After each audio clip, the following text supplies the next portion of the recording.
ہسپتال میں یا تھانے میں یا کسی ایسی جگہ رات گزارے جہاں وہ اپنے نشے کے نتائج کی وجہ سے پہنچا ہے. اگر وہ ایک دن وہاں رہ لے گا, ایک رات وہاں گزار لے گا, تو کوئی قیامت نہیں آ جائے گی, لیکن اسے احساس ہو جائے گا. جیسے ہمارے پاس ایک خاتون آئی اور انہوں نے کہا کہ میرا جو شوہر ہے وہ شراب پیتا ہے اور مجھے اس کا علاج کرانا ہے. ہم نے کہا ٹھیک ہے, آپ ان کا علاج کروا سکتے ہیں. اچھا, انہوں نے کہا جی علاج شروع کہاں سے ہوگا؟ تو میں نے بتایا کہ ان کا علاج شروع ہو گیا تھا جب آپ نے ہمیں کال کی تھی. اچھا, ہم نے کہا جی آپ کو کچھ ٹریننگ دی جائے گی کہ اب آپ نے اپنے مریض کے ساتھ ڈیلنگ کس طرح کرنی ہے. اچھا, میں نے کہا کہ ایک دفعہ روٹین انہوں نے بتائی. انہوں نے بتایا کہ میرا حامد رات کو بیڈ پہ بیٹھ کے شراب پینا شروع کرتا ہے, اسے ہوش نہیں رہتا, پھر اٹھ کے وہ باتھ روم جاتا ہے اور باتھ روم میں وہ گر جاتا ہے. پھر میں اس کو ٹانگیں پکڑ کے کھینچ کے باتھ روم سے باہر نکالتی ہوں, بیڈ کی سائڈ پہ تکیے رکھ کے تو اسے کھینچ کے بیڈ کے اوپر ڈال دیتی ہوں. جب صبح اٹھتا ہے تو میں اسے کہتی ہوں کہ تم نے یہ باتھ روم میں گر گئے تھے, شراب پی کے تم باتھ روم میں گرے ہو, تو میں نے وہاں سے تمہیں کھینچ کے یہاں بیڈ پہ لائی ہوں. تو کہتا ہے کہ نہیں, تم تو جھوٹ بولتی ہو, ایسا نہیں ہوتا, میں تو بیڈ پہ بیٹھ کے ہی شراب شروع کی اور بیڈ سے ہی جاگا ہوں. تو میں نے کہا کہ ایک رات ان کو بیڈ پہ باتھ روم میں گرے تو ان کو باتھ روم میں رہنے دیں, تاکہ اسے جب صبح ہوش آئے گا تو اسے پتہ چلے گا کہ میں شراب پی کے کہاں تک پہنچ گیا ہوں. ٹھیک ہے. پھر فیملی ممبرز کی کچھ ٹریننگ اس میں ضروری ہے کہ فیملی ممبرز کو یہ بتا دیا جاتا ہے کہ جو نشے کا مرض ہے اس کی کوئی بنیادی وجہ نہیں ہے, یا ابھی تک اس کی وجہ دریافت نہیں ہوئی. جب ایسا کہا جاتا ہے تو پھر ہم اس کا نام دے دیتے ہیں کہ یہ پرائمری ڈیزیز ہے. اس کے لیے صرف بہانہ چاہیے. بہانہ یہ تھا کہ میں ذرا ہیرو بننے لگا تھا, جبکہ ہیرو بننے کے لیے ہیروین کی ضرورت نہیں ہوتی. کہ اگر ہم ہیروین کے سہارے ہیرو بنے تو انہوں نے نشہ شروع کر لیا, یہ بہانہ ہے. میرے حالات اچھے نہیں تھے تو میں نے نشہ شروع کر لیا, مجھے ٹیچر اچھے نہیں ملے تو میں جا کے اسموکنگ شروع کر دی. یہ سارے بہانے ہیں جہاں سے نشے زندگی میں آتے ہیں. تو پھر نشہ جو ہے یہ پروگریسو ڈیزیز ہے, یہ وقت کے ساتھ بڑھتی ہے, کم نہیں ہوتی. بعض بیماریاں ایسی ہیں جو وقت کے ساتھ کم ہو جائیں گی, لیکن نشہ یا کوئی بھی ایسی بیماری جو سدا رہنے والی ہے جیسے شوگر ہے یا بلڈ پریشر ہے, یہ بڑھتی رہتی ہیں, ہر گزرتے دن کے ساتھ یہ بڑھ جاتی ہیں. تو یہ پروگریسو ڈیزیز ہے. پہلے سادے سگریٹ سے بات شروع ہوئی, پھر چرس پہ آ گئی, چرس کا ایک سگریٹ سے زیادہ چرس کے سگریٹ ہوتے رہے, پھر چرس کا مزہ آنا ختم ہو گیا, پھر سلیپنگ ٹیبلٹس شروع ہو گئیں. ایک وقت آیا کہ سلیپنگ ٹیبلٹس بھی مزہ دینا چھوڑ گئیں. اس کے بعد شراب شروع ہو گئی. شراب نے بھی کچھ عرصے تک مزہ دیا, لیکن پھر اس کا مزہ بھی آنا بند ہو گیا. پھر سلیپنگ ٹیبلٹس, اس کے بعد اگر افورڈ کر سکتے ہیں تو کوکین, ورنہ ڈائریکٹ ہیروین. ہیروین میں بھی پہلے سگریٹ سے یا پنی سے, اور پہلے پنی سے پھر سگریٹ, اور اس کے بعد انجیکشنز. اور انجیکشنز جو ہیں لاسٹ میں, یہ لاسٹ نشہ ہے. ہیروین لاسٹ نشہ, لیکن ہیروین میں بھی انجیکشنز لاسٹ نشہ ہیں. اس کے بعد ڈیتھ ہی ہو سکتی ہے اگر علاج میں نہیں آتے تو. ٹھیک ہے. اچھا, اب فیملی ممبرز کو جب یہ بتا دیا جاتا ہے کہ یہ پرائمری بیماری ہے, پروگریسو بیماری ہے, تو ان کو ساتھ یہ بھی بتا دیا جاتا ہے کہ یہ سدا رہے گی. علاج کا مطلب کبھی بھی یہ نہیں ہوتا کہ آج ہم علاج کرا لیں گے تو کل سے ہم دوبارہ نشہ کر لیں گے. ایسا ہے نہیں. جب ایک دفعہ علاج کروانا ہے تو پھر ہمیشہ نشے سے دور رہنا ہے. اگر ڈاکٹر کی ہدایت کے مطابق کام کریں گے تو دوبارہ بیماری نہیں آئے گی, لیکن اس کے لیے نشہ ٹرائی کرنا کوئی آپشن اس میں نہیں ہے. فورتھ پوائنٹ یہ ہوتا ہے اس میں, یعنی یہ پرائمری ہے, اس میں بہانہ ہوتا ہے, کوئی وجہ نہیں ہوتی نشے کی بیماری کی. یہ بڑھتی رہتی ہے, یہ سدا رہتی ہے, اور یہ ہے کہ یہ جان لیوا ہے اپنے لیے بھی اور ساتھ رہنے والوں کے لیے بھی. اب ہم بار بار بات کر رہے ہیں چرس, شراب, ہیروین, کوکین, ساتھ ہم نشہ بھی کر رہے ہیں. تو پھر نشہ تو لوگوں کو پیسے کمانے کا بھی ہوتا ہے, نشہ تو لوگوں کو ٹی وی دیکھنے کا بھی ہو جاتا ہے, نشہ تو لوگوں کو اور بہت ساری چیزوں کا, جوے کا ہو جاتا ہے. یعنی کیمیکل اور نان کیمیکل نشے ہو جاتے ہیں. تو نشہ ہم علیحدہ ڈیفائن کر دیتے ہیں. یعنی نشہ یہ ہے کہ فرض کریں کہ آپ گاڑی چلا رہے ہیں بڑے مزے سے اور اچانک بریک فیل ہو جاتا ہے.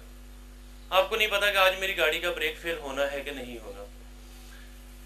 جب بریک فیل ہو گیا، جو 7 گاڑیاں چل رہی تھیں ان کو پتا چلا ہے کہ یہ گاڑی نارمل نہیں چل رہی، یا تو بندہ نشے میں ہے یا اس کی گاڑی میں کوئی اور خرابی ہے، لیکن اس بندے کو پتا ہے کہ میری بریک نہیں لگ رہی. پھر پولیس والے کیا کرتے ہیں کہ اپنی گاڑی آگے لائیں گے، اپنی گاڑی کے پیچھے انہوں نے کوئی ٹائر وغیرہ باندھے ہوں گے اور اپنی گاڑی آہستہ آہستہ آگے روکیں گے تاکہ اس گاڑی کو روکا جا سکے بغیر نقصان کے جس کی بریک فیل ہو چکی. اور اگر وہ گاڑی پولیس والی آگے نہیں آئے گی تو جس گاڑی کی بریک فیل ہوئی ہے یا تو وہ سائڈ والی گاڑیوں سے ٹکرائے گی یا وہ پہاڑی سے نیچے گر جائے گی، روڈ سے دوسری طرف چلے جائے گی، تو نقصان کرے گی اپنا بھی اور ساتھ والوں کا بھی. نشہ ہم اس وقت ڈیفائن ایسے کر سکتے ہیں کہ نشہ دماغ کی بریک فیل ہو جانے کا نام ہے. جب ہمیں یہ احساس ہی نہیں ہوتا کہ ہم نے کتنا کھانا تھا یا کتنا نشہ کرنا تھا یا ہم نے کتنی شاپنگ کرنی تھی یا ہم نے کتنا جوا کھیلنا تھا، ہمیں احساس ہی نہیں ہے کہ یہ کہاں پہ جا کے بریک لگانی ہے. اچھا، اب صرف نشے میں نہیں، ہر اس بیماری میں جس کے ساتھ ایک ورڈ اٹیچ ہے کہ یہ سدا رہنے والی بیماری ہے، چاہے وہ شوگر کا مرض ہو یا بلڈ پریشر کا ہو، اس میں مریض مانتے نہیں کہ ہمیں مسئلہ ہے. وہ ڈینائل میں رہنا چاہتے ہیں، انہیں تکلیف ہوتی ہے، انہیں ایک درد ہوتا ہے کہ جب وہ مان جاتے ہیں کہ ہمیں مرض ہے، ہمیں شوگر ہے یا ہمیں بلڈ پریشر ہے. شوگر کے مریض بھی رات کو ضرور سویٹ ڈش کھائیں گے، ضرور ولیمے میں آپ ایک سائڈ پہ دیکھیں گے تو شوگر والے کھڑے ہو کے کھا رہے ہوں گے. جس دن وہ مان جاتے ہیں کہ ہمیں شوگر کا مرض ہے تو شوگر کا مرض ٹھیک ہونا شروع ہو جاتا ہے، کیونکہ اس دن سے وہ پرہیز شروع کر دیتے ہیں، اس دن سے وہ سارے کام شروع کر دیتے ہیں جو شوگر کے مرض کے لیے ڈاکٹرز ان کو بتاتے ہیں. اچھا، اب جب وہ ایک دفعہ مان جاتے ہیں ٹھیک ہے جی ہمیں شوگر کا مرض ہے یا ہمیں نشے کا مرض ہے، تو پھر بھی پورا نہیں مانتے، بیچ میں تھوڑا سی ڈنڈی ماری ہے. وہ کہیں گے کہ تھوڑا سا کرتا ہوں، میں تھوڑا سا نشہ کرتا ہوں، میرے دوست تو بہت زیادہ کرتے ہیں، یا وہ فلاں شوگر والا جو ہے وہ تو 2 دفعہ سویٹ ڈش لیتا ہے، میں تو 1 دفعہ لیتا ہوں. یعنی منیمائزیشن کی طرف آئیں گے، جبکہ منیمائزیشن اس میں ہے ہی نہیں، تھوڑا بھی اور زیادہ بھی نقصان ہو رہا ہے. اگر وہ یہ بھی مان جائے کہ ٹھیک ہے منیمائزیشن نہیں، یہ زیادہ ہی میں نے نشہ کیا ہے یا زیادہ ہی میں نے شوگر چیک کی ہے، کھا لی ہے، تو پھر وہ کہیں گے کہ ڈاکٹر صاحب جس طرح کے حالات میں میں نے زندگی گزاری ہے نا، جتنی ٹینشن میں میں نے زندگی گزاری ہے، جس طرح کی بیوی میری تھی، اگر آپ کی ہوتی تو شاید آپ بھی نشہ کرتے. جبکہ ایسا ہے نہیں، حقیقت میں ایسا نہیں ہے کہ ایسے لاجک دینے شروع کریں یا ایسے ایکسپلائزیشن کریں کہ اپنا جو کام ہے وہ دوسروں پہ ڈال دیں کہ یہ میں نے تو فلاں کی وجہ سے نشہ کرنا شروع کیا. ایسا ہے نہیں. تو انہیں اس چیز کی ریالٹی ہونی چاہیے کہ نشے کا جو معاملہ ہے اس کا سارا بوجھ انہوں نے خود اٹھانا ہے، انہی کا جسم خراب ہو رہا ہے اور انہوں نے ہی اپنے لیے اس کو بہتر کرنا ہے. پر کہا جاتا ہے کہ دنیا میں 5 لوگوں سے کبھی بگاڑ کے نہیں رکھنی چاہیے. مثلا اس میں کبھی ٹیچر سے نہیں بگاڑنی چاہیے، کبھی اپنے گاہک سے نہیں بگاڑنی چاہیے، کبھی اپنے والدین سے نہیں بگاڑنی چاہیے، کبھی اپنے جو ہے وہ اسپاؤس سے نہیں بگاڑنی چاہیے. یعنی اگر میرڈ ہیں تو بیوی یا خاوند سے نہیں بگاڑنی چاہیے. اور 5ویں نمبر پر ہمیں خدا سے نہیں بگاڑنی چاہیے. خدا کو سب سے لاسٹ میں رکھا ہے، اور اس کی وجہ یہ تھی کہ جو ہم سے جتنی زیادہ محبت کرتا ہے ہم اس کو اتنا ہی زیادہ ہرٹ کرنا اپنا حق سمجھتے ہیں. مثلا خدا ہمیں دن میں 5 دفعہ بلاتا ہے اور بڑے پیار سے بلاتا ہے، کیونکہ کہتا ہے کہ میں آپ سے بہت پیار کرتا ہوں. اگر ہمیں دنیاوی طور پہ دیکھا جائے، اگر ہمیں ہمارا محبوب 5 دفعہ آواز دے اور ہم اس کی آواز نہ سنیں یا سن کے بھی اگنور کر دیں تو کتنا ہرٹ ہوتا ہوگا وہ. لیکن وہ خدا ہے نا، وہ انسان نہیں ہے، اور خدا بڑا افسر ہے، وہ چھوٹی چھوٹی باتوں کو دلوں پہ نہیں لیتا. اگر ہم نے آج نشہ کر لیا ہے یا آج ہم نے کوئی ایسی بیسک وائلیشن کر لی ہے کہ ہم کسی بیماری میں گرفتار ہو گئے ہیں، خدا معاف کرنے کو تیار ہے، لیکن خدا اس وقت معاف کرنے کے لیے امیونٹی دے دیتا ہے جب آپ کے پاس علم نہ ہو، جب آپ روشنی آ گئی، جب آپ کو علم آ گیا کہ اب نشے برے ہیں یا فلاں چیز بری ہے اور پھر بھی ہم اس کو کر رہے ہیں، تو پھر اس کی پوچھ ہے،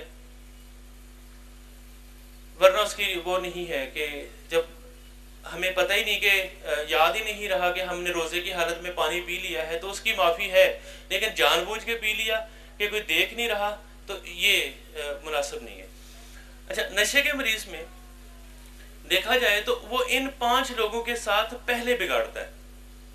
والدین کے ساتھ اس کی نہیں بنتی، ٹیچر کے ساتھ اس کی نہیں بنتی، گاہک اس سے بھاگ چکے ہوتے ہیں، بیوی اس سے ناراض ہوتی ہے یا بہن بھائی ہیں، جو بھی کیس ہے، اور اسپرچولی وہ خراب ہو چکے ہوتے ہیں، روحانیت میں خراب ہو چکے ہوتے ہیں، بات بات پہ جھوٹ بولنا، ان لوگوں کو ہرٹ کرنا، مذہب تو اس سے تو دوری ہے ہی لیکن روحانیت سے بھی بہت دوری۔ تو جب علاج میں آتے ہیں تو ہم کہتے ہیں کہ آپ صرف ٹریٹمنٹ میں نہیں آئے، آپ ریہیبلیٹیشن میں آئے ہیں، یعنی there is difference between rehabilitation and treatment. اور ایڈکشن کا ٹریٹمنٹ نہیں ہوتا، ایڈکشن ٹریٹمنٹ کورس ہوتا ہے۔ لوگ کہتے ہیں آپ 15 دن کا علاج کرا لیں یا 28 دن کا علاج کرا لیں، 1 مہینے کا، اس کا کوئی فائدہ نہیں ہوتا۔ علاج جو انٹرنیشنلی ریکگنائزڈ ٹریٹمنٹ ہے ایڈکشن کا وہ 90 ڈیز ہے، which is the minimum available treatment، maximum 6 سال تک بھی جاتا ہے۔ تو بنیاد جب ایڈکشن ٹریٹمنٹ کورس میں سے گزرتے ہیں تو پھر فائدے نظر آنے شروع ہو جاتے ہیں، لیکن ریہیبلیٹیشن ساتھ ہونی ہوتی ہے ایڈکشن ٹریٹمنٹ میں۔ اچھا، اب جیسے ہیومن شیلڈ کے پلیٹ فارم سے پریم ساگر بتا رہے تھے کہ فلڈ افیکٹڈ ایریاز کو بھی ہم نے ریہیبلیٹیشن فراہم کی، آج وہ کہتے ہیں کہ ہم نے ڈرگ ایڈکشن میں بھی ریہیبلیٹیشن فراہم کرنی۔ ایک فلڈ افیکٹی اور ایک ڈرگ افیکٹی، بوتھ آر ڈفرینٹ، لیکن ریہیبلیٹیشن سیم ہے۔ ریہیبلیٹیشن تو زلزلے سے متاثرین کے لیے بھی ہے، ریہیبلیٹیشن تو عام جنرل ہاسپٹل میں ایک سائیکیٹرک وارڈ میں جو پیشنٹ ہیں ان کے لیے بھی ضروری ہے۔ تو جب بھی ریہیبلیٹیشن کی بات کی جاتی ہے تو اس میں کچھ چیزیں، مثلا فرسٹ یہ ہے کہ ان کو جسمانی طور پہ سیٹ کر دیا جائے، ان کو جسمانی طور پہ صحت مند